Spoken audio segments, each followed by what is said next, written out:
ओम शांति।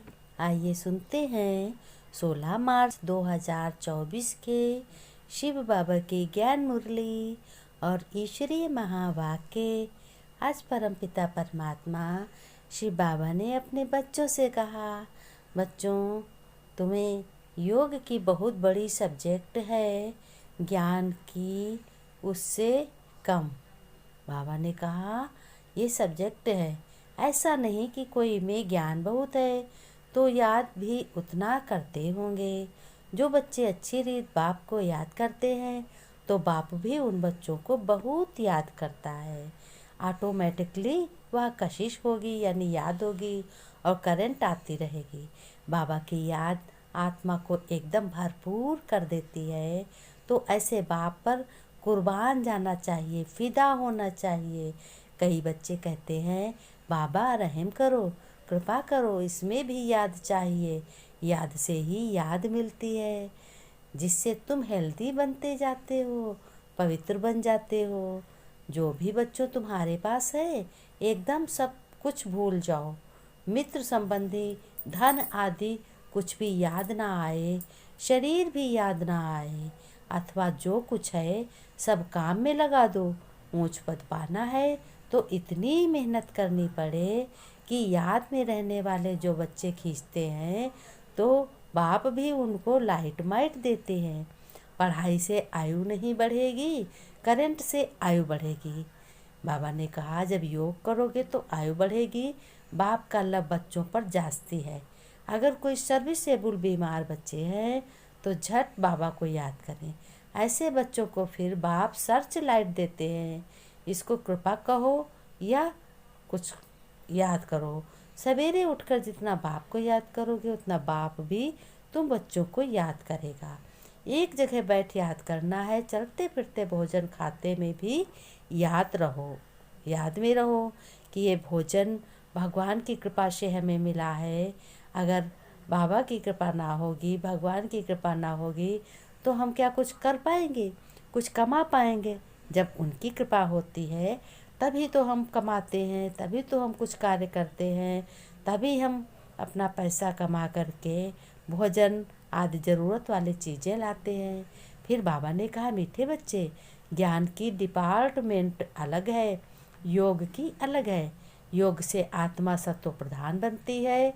योग के लिए एकांत की ज़रूरत है।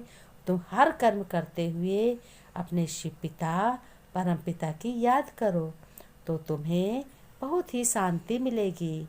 प्रश्न में बाबा ने कहा, स्थायी याद में रहने का आधार क्या है? उत्तर में बाबा ने बताया, तुम्हारे पास जो कुछ भी है उसे भूल जाओ। शरीर भी याद ना रहे, याद रहे कि मैं आत्मा हूँ, इस शरीर द्वारा कर्म कर रहा हूँ। सब ईश्वरीय सेवा में लगा दो, यही है मेहनत। कह दो, बाबा आपका सब कुछ है, आप ही को अर्पण। इस कुर्बानी से याद स्थायी रह सकती है। तुम बच्चे प्यार से बाप को याद करेंगे तो याद से याद मिलेगी।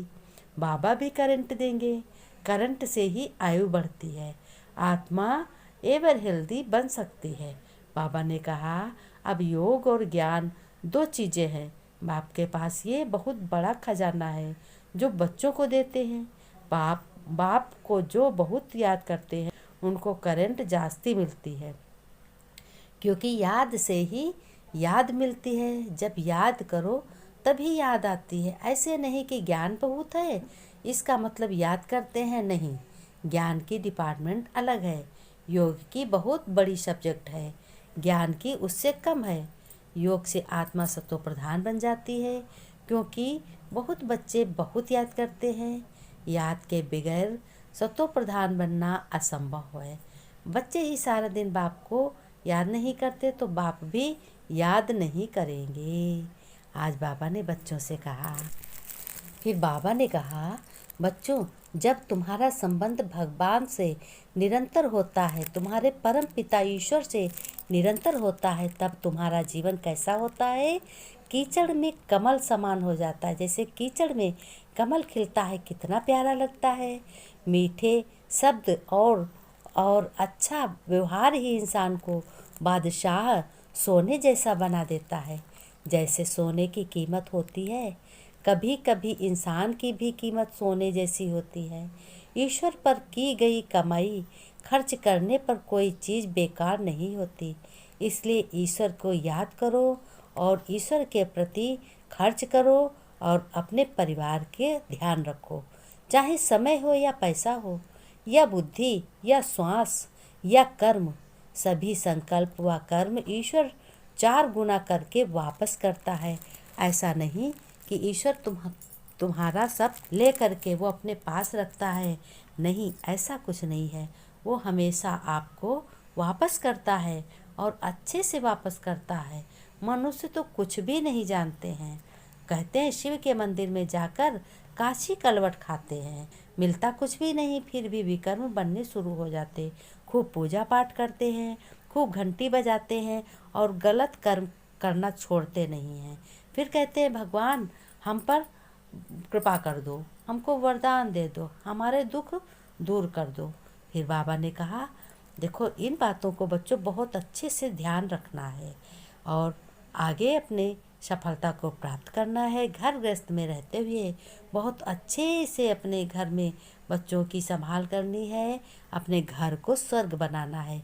एक एक पॉइंट, एक एक ज्ञान की धारणा को अपने मन में याद कर।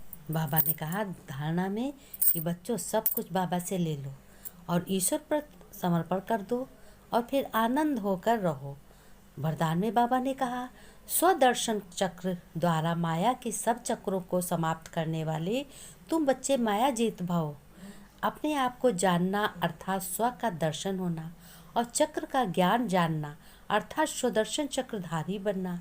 जब स्वदर्शन चक्रधारी तुम बनते हो तो अनेक माया के चक्र स्वतः समाप्त हो जाते हैं। देह भान का चक्र, संबंध का चक्र या बड़ी सी बड़ी समस्याओं का चक्र या पाप। बाबा ने कहा जैसे 63 जन्म यहाँ अनेक चक्रों में फंसते रहे, अब सुदर्शन चक्रधारी बनने से माया जीत तुम बन गए हो। सुदर्शन चक्रधारी बनना अर्थात ज्ञान योग की पंखों से उड़ती कला में जाना। बाबा ने कहा स्लोगन में तुम बच्चों को कैसे बनना है। विदेही स्थिति में रहो तो परिस्थितियाँ सहज पार हो जाएंगी। कितनी भी कड़ी परिस्थितियाँ हों, परिस्थितियाँ तुम्हें हरा नहीं सकती, तुम्हें जीत मिलेगी। बाबा ने नमस्ते किया हम बच्चों को, रूहानी बच्चों को रूहानी बाप दादा की याद प्यार नमस्ते। हम रूहानी बच्चों की रूहानी बाप दादा को याद प्यार नमस्ते नमस्ते। गुड मॉर्निंग बाबा, शुक्रिया बाबा, शुक्रिया। शिव बाबा, प्यारे बाबा, ओम शांति बाबा।